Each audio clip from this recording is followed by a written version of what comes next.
যুদ্ধবিধ্বস্ত গাজায় মানুষের জীবন যেন এক অনবরত সংগ্রাম, আর কঠিন শীত তাদের কষ্টকে আরও দ্বিগুণ করে তুলেছে।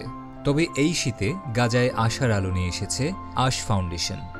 বাংলাদেশের জনগণের আন্তরিক সহযোগিতায় গাজার অসহায় মানুষের হাতে পৌঁছে যাচ্ছে আমাদের ভালোবাসার উপহার।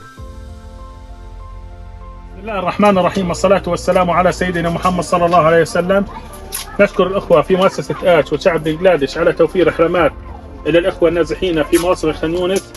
نشكرهم مع كل الشكر على هذه الجهود الطيبة المباركة في ظل শীতের তীব্র কষ্টের মাঝে নতুন কম্বল পেয়ে গাজাবাসীর চোখে মুখে দেখা যায় আনন্দের ঝিলিক। তাদের কণ্ঠে ফুটে উঠেছে কৃতজ্ঞতার ভাষা।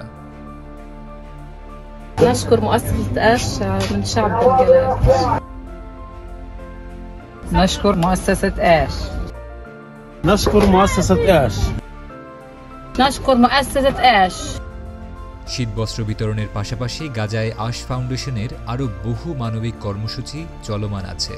আপনার একটুখানি সহযোগিতা দিতে পারে একটি সুন্দর ভবিষ্যতের আশ্বাস। আসুন গাজার নির্যাতিত মানুষের পাশে দাঁড়াই।